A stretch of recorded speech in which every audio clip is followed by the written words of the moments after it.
Snu, Snu. Po Drugiej Stronie Snu, Snu. Po Drugiej Stronie Snu. Hi guys, Jem here, welcome to the Colour Cave. I have a very special just colouring today in this book here, and it is by the Polish illustrator Karolina Kubikowska, and please forgive me for the mistake I'm about to make. I do believe it is pronounced Po Drugiej Stronie Snu. If that's wrong, Karolina, I am terribly, terribly sorry. I really like this book, it's really special to me, so if you want to come and join me, grab your pencils and let's go.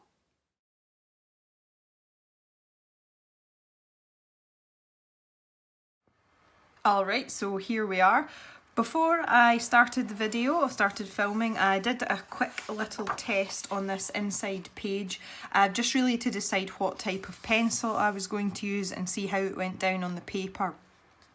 And what I have here is a Prismacolor, this is a Prismacolor, sorry, and a Polychromos pencil, one of which is wax based, one of which is oil based, just to see how it would take to the tooth of the paper, because the paper does have a texture to it, and I just wanted to find out how I would get on. I didn't enjoy the feeling of the Prismacolor going down on the paper. I found it quite hard work, and I got on a little bit better with the Polychromos. What I did here was use some pencil blender just to sort of get in the tooth of the paper, because it was quite patchy, and when I've done this with these two items, it has actually stained through to the other side. Now I know that's very, very faint, but you can actually see the blending medium has soaked through and ghosted on the other side of the paper, so it's not something that I really want to do, because these images in this book are double-sided. So that was a no-go. So I've resorted to here using a blender pencil, which it's a bit more work, and I am going to have to work a bit harder to colour and get that smoothness where I want it, but it has made no impact whatsoever on the opposite side of the page. So that is what we're going to go with. And for the purposes of today, I am using a Prismacolor colourless blender, which is PC 1077. This is my go-to blending pencil. I use it with both my Polychromos and my Prismacolors, so that's what we're going to do. Okay, so we decided to go with this image here. This book is so pretty. I like it because it is different. It is very much not your average colouring book, but that's one of the reasons I like it so much. This picture is quite near the start of the book, so I'm just going to grab something to pop underneath it so that the pages are at the same level. Now, one of the things with this image, and indeed all the images in the book, is that it's sort of grayscale, but not really. The artist has left us lots of hatching to guide us into where the darker parts of the picture are, and obviously in some of these very dark areas we won't be able to do much with our pencil. However, I would not be tempted to block colour this and let the hatching do the work. I will use different colours. So to decide on a colour scheme, these are the colours I've chosen in my Polychromos to do the petals of the flower. So I have light purple pink, I have middle purple pink, how predictable is that? And I also have magenta. So naturally I'm drawn to start in some of the darker areas, like in here. So we're just going to get going and see how it goes. Now again, I'm not going to colour over all of this black hatched area, just simply because there isn't really much point, because you're not going to see it. But you'll soon see when I get going here that the tooth of the paper is quite apparent, and you will see that there are quite a lot of white spots showing through with this first layer. I'm just going to zoom you in a little bit so that you can see what's going on.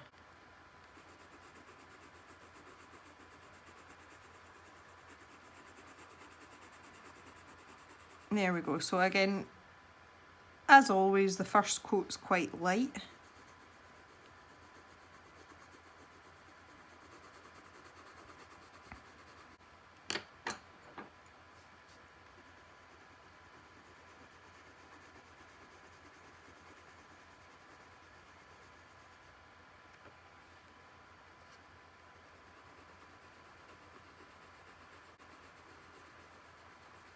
And I think I'm literally just going to go petal by petal here. Just do one little section at a time and see how we go.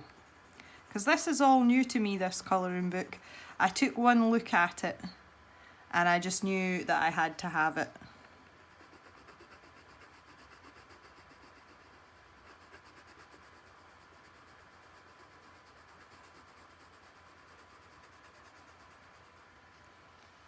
Okay, so I've gone over most of the darker parts there with the magenta pencil, and I've moved into the middle purple pink for these outer edges. Yes, these outer edges. And I just want to build up a couple of layers here. And then I'm going to go back in with this dark pencil down in this little corner here. There are bits of white shown through, but they're very, very few and far between. Now let's see what happens when I go over with the colourless blender. See if we can get rid of some of this white.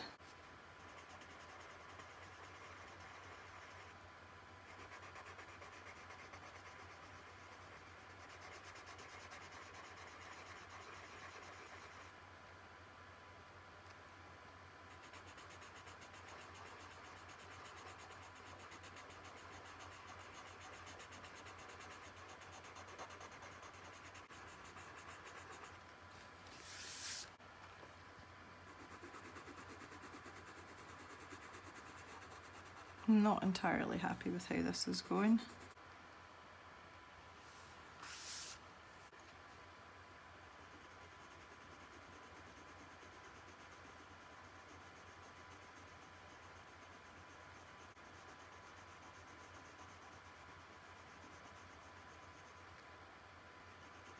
So I've gone for the lighter colour here, with the assumption that these leaves they're sort of curling, they're sitting up a bit, so maybe catch some more light than these parts that are much darker down in here.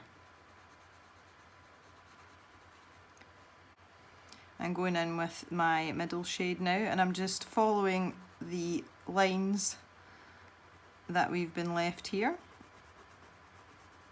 Add in some of the shadow, and that's the really nice thing about these sort of sketchy style pictures. You do have these guidelines to help you.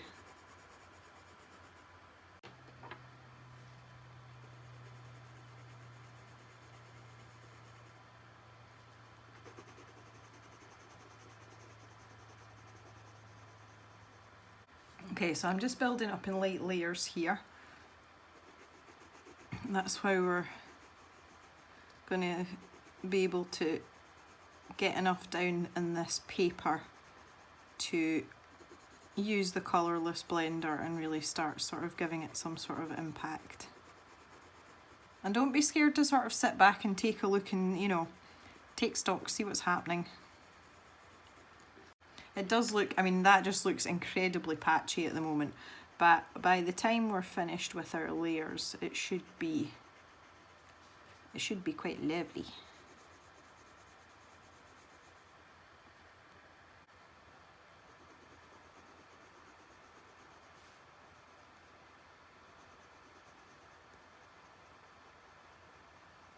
Something that I'm quite aware of when I'm doing this is when you're really close up like this, you're really close up to your hands, and I have like proper farmer hands just now.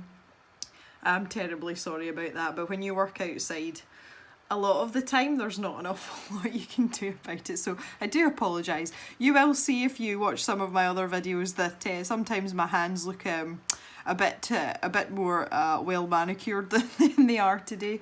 We are coming to a really busy time of year, and I'm spending more time out in the yard. It's coming up to lambing time, so we're getting ready because it is one of our busiest times of year and everything gets a bit chaotic, so we have to do as much as we can.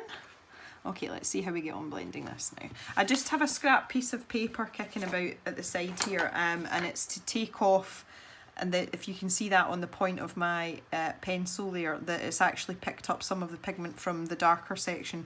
So I'm just working that off so that the tip's nice and white again. so that I don't end up smooshing all the colour about.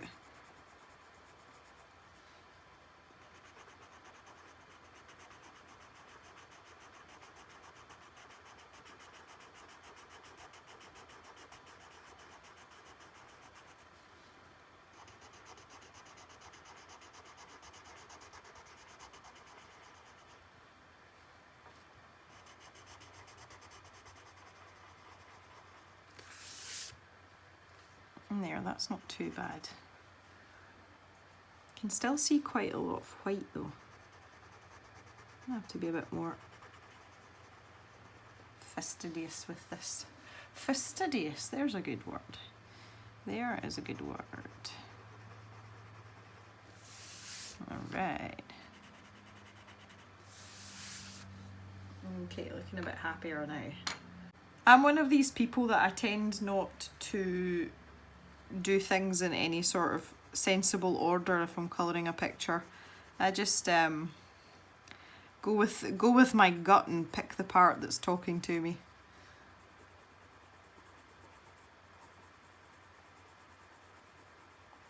So I'm trying to use the darkest shade here and follow some of the hatching just a little bit. As I say, it's really, it's not even meant to be a guideline, obviously. It's the artist has put it in for the impact on the picture. But it's great as a colourist, it's great to have that because it just means it's a little less thinking for you. And you can just go with the flow and follow the lines. There.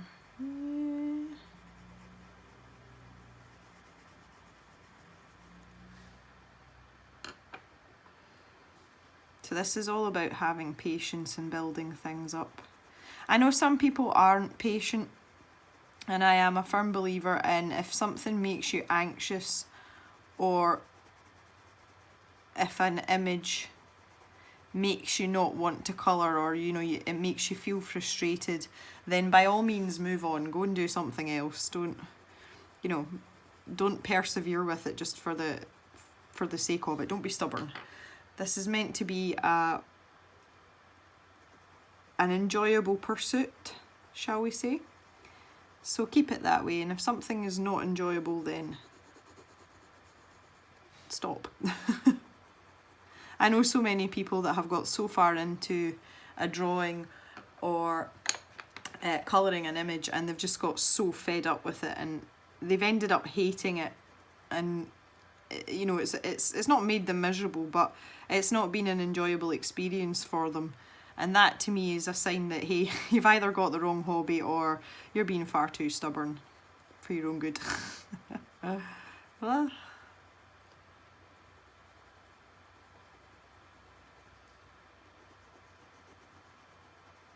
there we go, I'm getting some colour down now.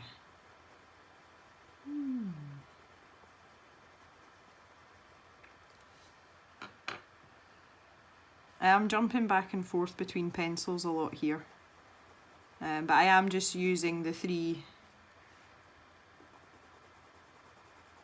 colours that I mentioned at the start. So I'm not happy with the depth of the colour at the bottom here though.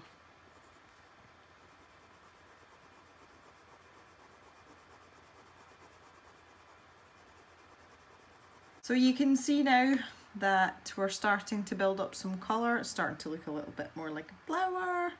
So that's pretty good. And I'm just going to do these little parts out here.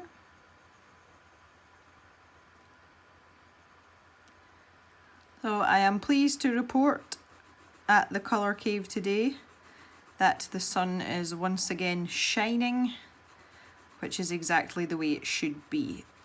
A few weeks ago we had to deal with Storm Emma, which was dubbed the Beast from the East, and we had a sort of little repercussion, shall we say, this past weekend. It wasn't nearly as bad, nobody got snowed in, everyone was alright, but it did snow for on and off all day for about 3 days. We were really looking forward to not seeing any more snow. So it was a bit disappointing to be absolutely frozen to the core again. But that's Scottish weather for you. It's incredibly unpredictable.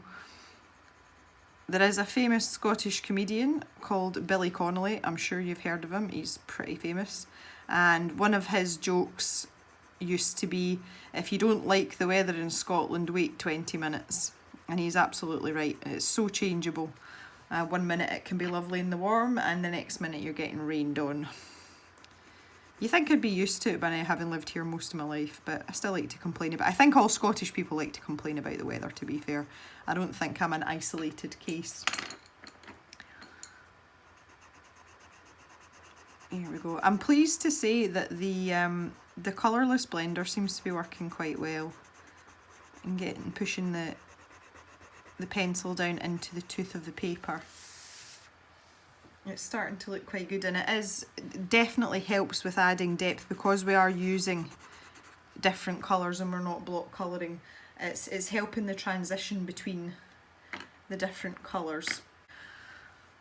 Let's see. It is kind of hard. You've got to sit back and look every now and then and decide what part belongs to what petal. I find myself doing it quite a lot with busier illustrations, the likes of any of Kirby Rosanne's books. Sometimes you have to take a step back and go, okay, does this part belong to this part, or does it belong with something else, or is it something entirely all of its own? I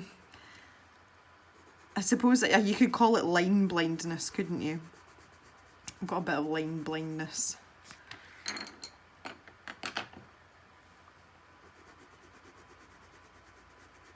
Just add in a little bit here. Darker part along the bottom, just to give that sort of illusion of light hitting the edge of it. And again, we'll just smooth that out a bit with the colourless blender once I've given it a little turn on my paper. This little bit of paper here.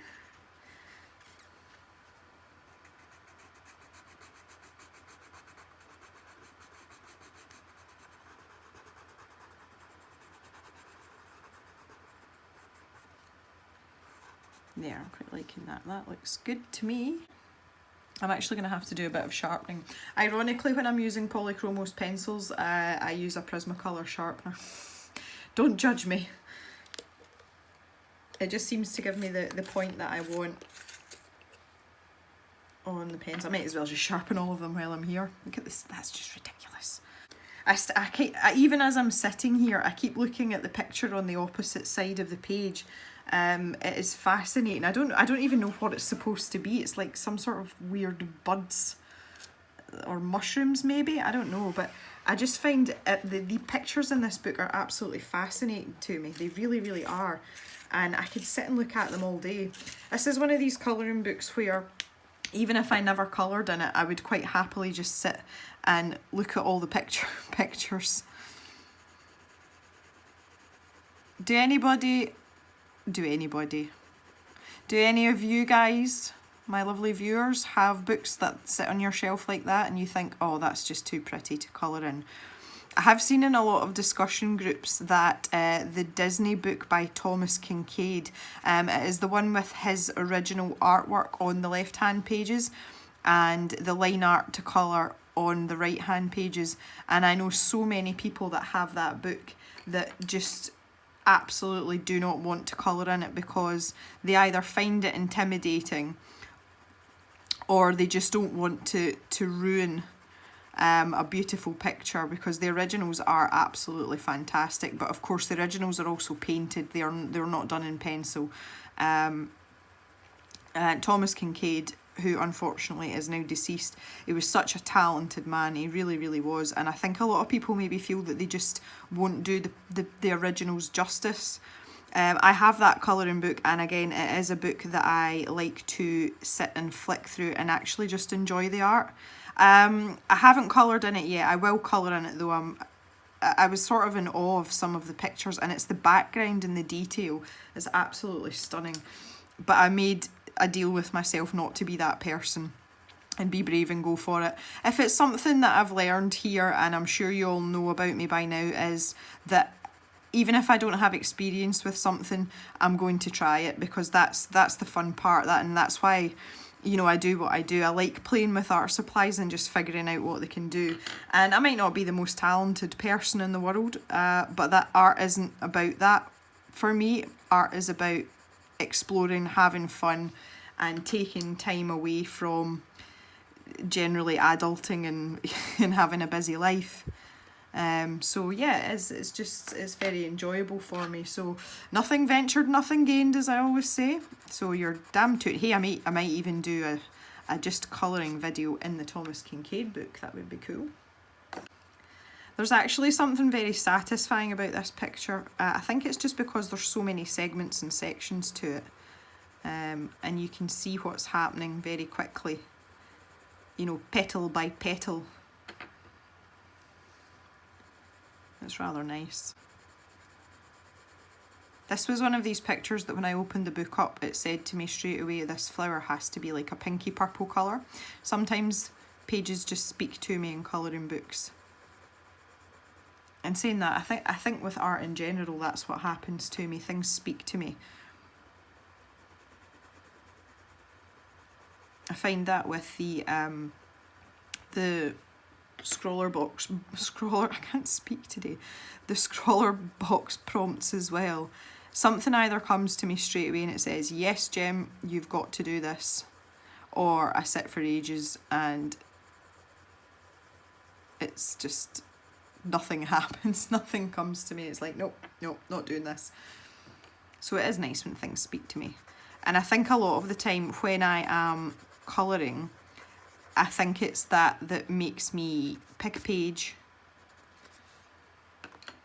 You know, if I flick through a book and I see something, think that's got to be that colour, that definitely influences me to start in that book or start that particular page. Definitely.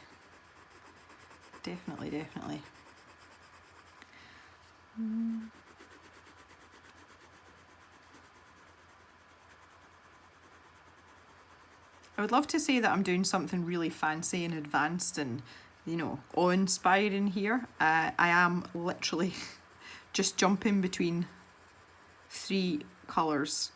That is all I am doing, and I'm just building up layers.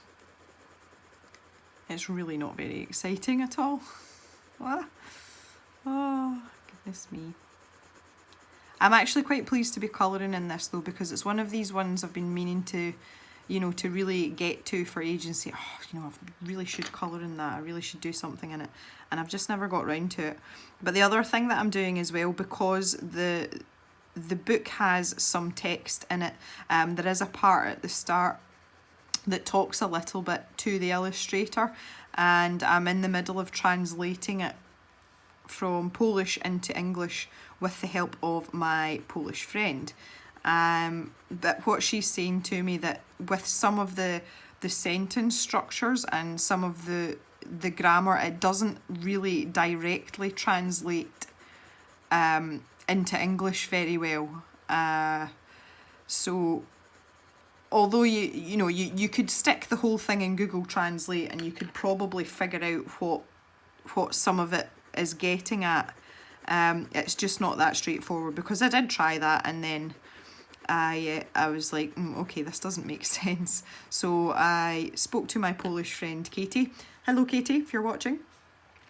And I said, Katie, I really need your help with this, because I'm a person that likes to know, I like to learn. And I thought, no, I can't just leave this book in a language that I don't speak and can't read. I need to know what's being said here. So I'm learning a little bit of Polish as I go. Once it's fully translated, if anybody is interested, I am quite happy to do a little bit of translation storytelling. So if anybody would like to see that as a video, please let me know, and I'm sure it's something that we can soon do.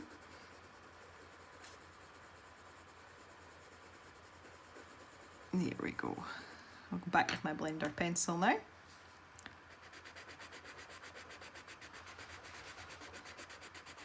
This paper is so toothy. Good gracious. It's something that I've never let put me off a colouring book though. most colourists I know aren't a fan of Amazon Create Space paper, and granted, it's not that great. Okay, we know it's not that great, but is that really going to stop you colouring it? For some people, they just print the images out onto their own paper, which is grand. I'm just going to grab my little brush, wherever it is. Some people like to print them out on their own paper and do that instead. I just felt when I first came across Create Space paper, I was just like, had the feeling that I didn't want a piece of paper to beat me. I was like, I'm not being beaten, I'm so stubborn. I was like, a piece of paper is not going to beat me, especially because the first time I encountered it was in a colouring book by Bennett Klein. And if you haven't heard of Bennett Klein, I shall add a link in the description below so that you can go and check out some of his artwork. He deals in sort of more grayscale images, and his artwork is absolutely amazing. He has such a good imagination, and I just love his artwork. He's another one that I could literally just sit and flick through his books, and you know, I don't need to colour in them. I just like appreciating his art. So I digress. Yeah, the first time that I came across Create Space paper was in one of his books, and I was so excited because, you know, I thought, yeah, I'm going to colour some of this, and this is going to be amazing. And everyone was like, oh no, don't do it in the book. Why did you buy the book? Buy the PDF and put it onto paper you like, and then you can colour it with whatever you want. And I was like, I'm not going to let a piece of paper dictate to me. I'm going to figure out how to do this, and I'm going to persevere, and I'm going to have patience. And I did, and yeah, it makes it slightly more laborious, but I just feel that adult colouring, as with most art, it's a process. It's about the process. It's not, oh, let's, you know, get through this as quick as we can and get finished. I'm all about the process. I'm a slow colourist, I'm methodical, I take my time, and I enjoy taking my time because that's what it's all about as far as I'm concerned. So yeah, rather than take the easy way out, because come on, where's the fun in that? I persevered with the Create Space paper, and I did indeed finish my first image with a bit of elbow grease, and it turned out great. Don't be scared of Create Space paper. But yeah, I'm kind of getting the same feeling, like the amount that I'm having to work here to get colour down on the paper is it's kind of like the same feeling. And here we go again, this with my darkest colour here. I'm just trying to follow some of the hatching here, try and keep the image true in its finished form.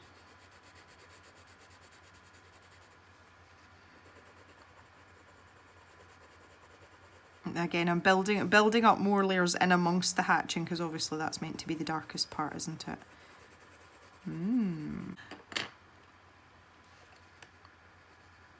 Now here's a stylistic choice that I'm going to have to make. You can see some of her sketch lines round about, and you can see the actual line art lines of the petal.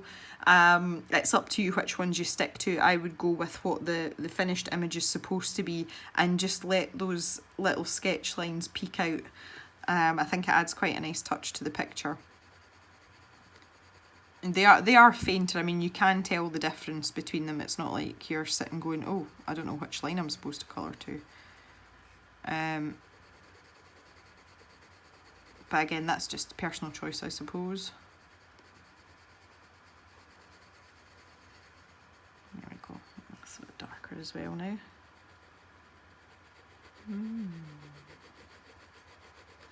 So we had an exciting weekend here at the Colour Cave, even though the weather was absolutely crappy. We had a visit from Mama and Papa Jem. It was Papa Jem's 60th birthday, so he likes to come and visit when he has something to celebrate. because he likes coming to stay with us because it's very peaceful and quiet and he just wants to relax. And so we had them in the colour cave at the weekend, and neither of my parents, I would just like to point out, are particularly artistic or even that way inclined. And on more than one occasion over the course of the weekend, they were actually doing arty things, which was really, really nice for me. It made me really happy. Mama Jem was trying out the chameleon markers. She watched the video, which I will link in the corner for you if you haven't seen it, my experiment with chameleon markers. And she saw the video and she went, "Oh, that looks like great fun. Am I allowed to have a shot? Can I have a go?" And I was like, "Yeah, of course you can." So I sat her down here, right here, and I gave her a couple of sheets of paper. And I gave her the markers and I showed her how to work them. And she got a bit confused at first with the colour tops because she kept mixing up the colourless blender tops that come with the markers and the colour tops that come separately. But once she got the hang of that, she sat for ages. And I was away doing other things, you know, I had farmy things to do and checking on Papa Bear, making sure everything was okay. And it was just really quiet. So I came back into the cave and she's sitting hunched over and there's like deep concentration on her face. It was hilarious. It was actually really nice to see her doing something fun that she enjoyed. You know, that was just a bit of an experiment for her because again, my mama bear's not the type of person that would, you know, engage with something like that. Oh, so it was quite nice to see. Just made a boo-boo. Papa Bear, he's a bit more inclined. He used to do a lot of technical drawings and he's an engineer, so he is used to drawing on squared paper. And he uses a couple of drawing packages on his iPad. So I managed to get him to do something a little less structured and a little less rigid while I was sat colouring beside him. Unfortunately, I don't have any of the artwork, as is obviously all on his iPad, but I would have quite liked to have shown you the finished article as well. So yeah, we've had a really fun and arty weekend here at Colour Cave. That's not bad considering it was snowing, but this is what happens when you can't go out anywhere. Best thing to do some art. That's my answer to everything. Oh, look, the power's gone off. Let's do some art. Oh, look, I finished all my work. Oh, let's do some art. Oh, we're finished looking after all the animals outside. Okay, let's do some art. I could probably do some chores or something, you know, do some housework, and I'm like, nah, let's go like colour a picture or let's go draw something. Ooh, I've got those paints to try, let's do that. That's the joys of being your own boss and being an adult. As long as all the animals are fed and watered, then that's all that matters. After that, it's up to me what I want to do. Unfortunately, the housework does pile up. And I am not a person that can leave it alone. So I actually like to get up really early in the morning and just get everything done, and then the afternoons are more for myself. It doesn't always work out that way, just with my job and the farm, but wherever possible I do try and get through everything. I like to get up early, get everything done, do my chores, get some work done. Take my dogs out for a wander, make sure they've had exercise and they've had something to eat. And then I see what spare time I've got left, and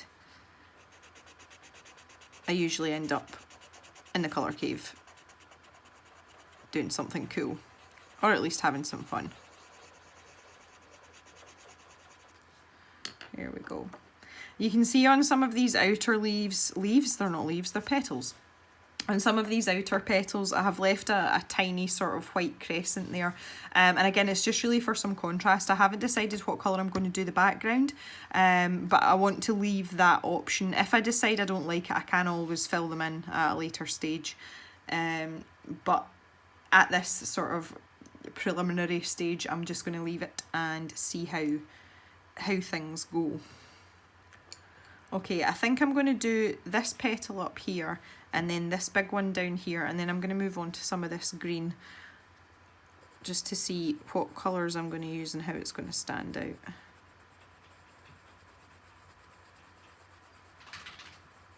don't know if you could hear that noise or not.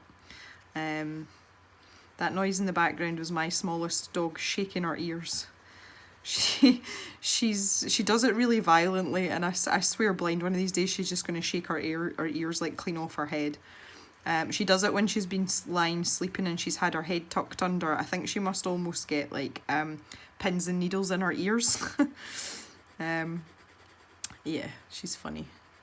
She's old now, but she's doing really well for her age. Our littlest dog will be 13 in April, and although she sleeps a bit more now, you know, she spends quite a lot of time just curled up and snoozing, but she's still got quite a lot of energy and she still wants to play. She'll still bring you a ball and you run about with her, and she likes a carry on, which is really nice. But considering she's just been out for a walk not long before I started here, I was kind of assuming that she would still be asleep. Clearly not. There we go. I'm going to get some of the lighter colour now. Now you can see that I have actually followed the hatching or shading lines pretty rigidly. There we go. Just add a bit of that in.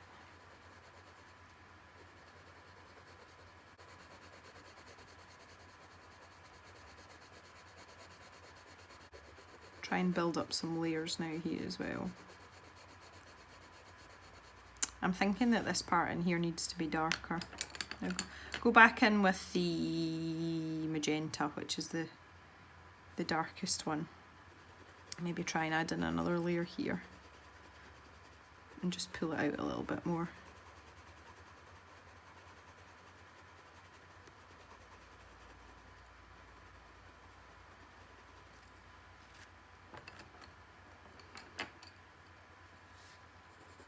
Back to my mid-tone.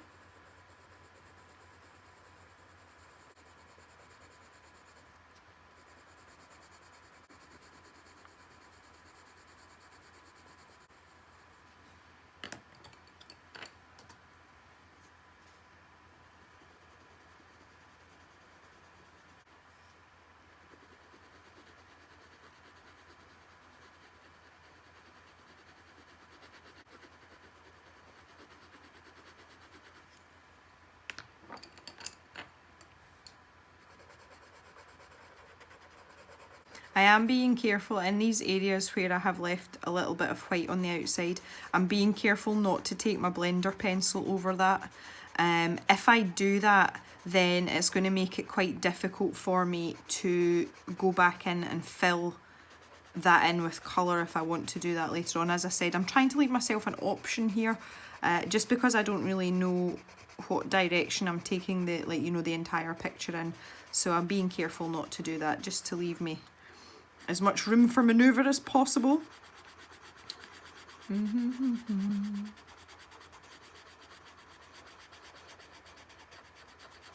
think it's looking quite good with a little bit of white showing though. Yeah, I'm starting to... I really, I mean, because this book is so different compared to all the normal colouring books that you would see, I was kind of apprehensive about what would happen when I started to colour this, and I'm thinking, is it going to look really muddy, and you know, is there just going to be too much black in the picture? But I'm optimistic now. I'm actually quite pleased with the way things are going. All right then, I have got pine green. And I'm just going to pick something to go with pine green. Earth green. Earth green. Pine green. Now these are quite small. What I'm thinking is I will do these predominantly in the earth green, and these larger leaves I will introduce more of the pine green.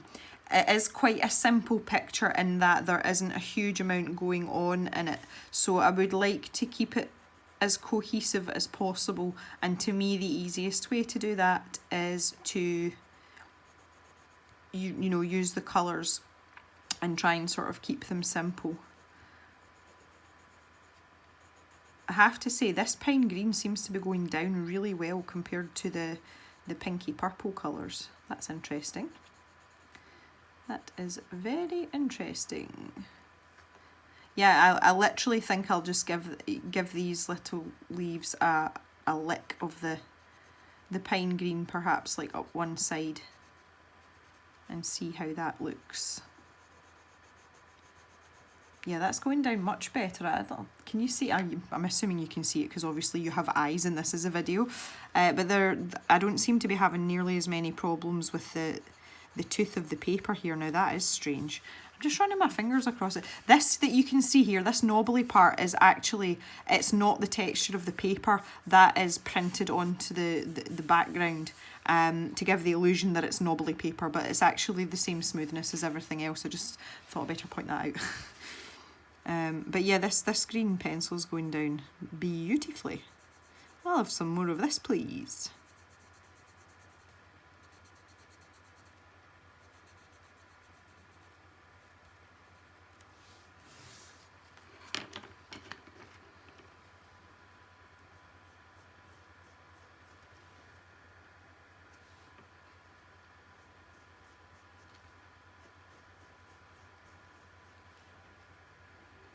Okay, so that's just giving that a tiny little tickle of colour.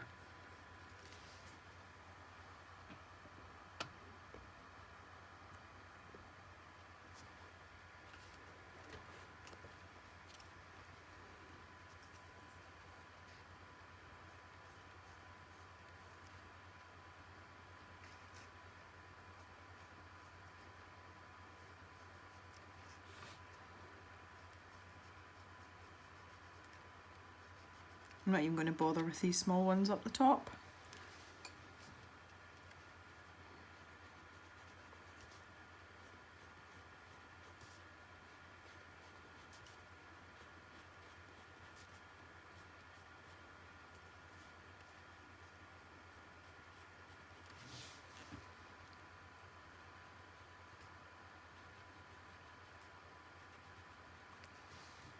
Yeah, that looks pretty good.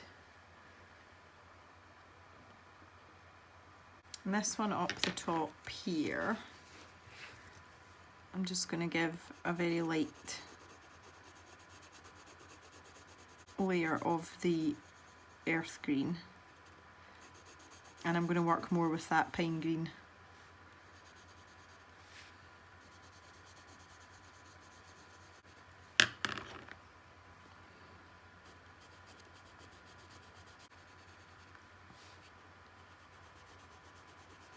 And again, I'm not doing this in any sort of real pattern or sequence. Leaves are organic, therefore.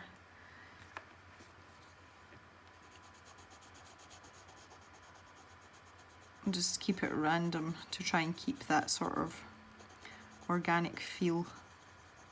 That's one of those things where I just try and use my judgment, you know.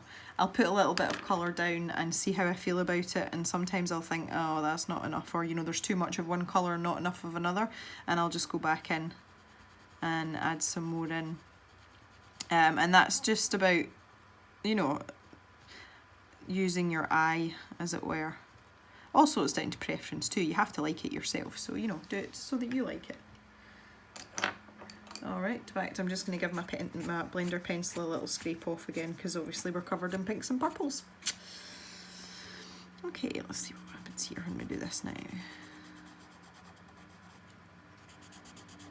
I have a feeling that I'm going to have to use quite a bright background. I'm thinking maybe like a yellow or an orange background. I don't think I'm going to be able to leave this white somehow.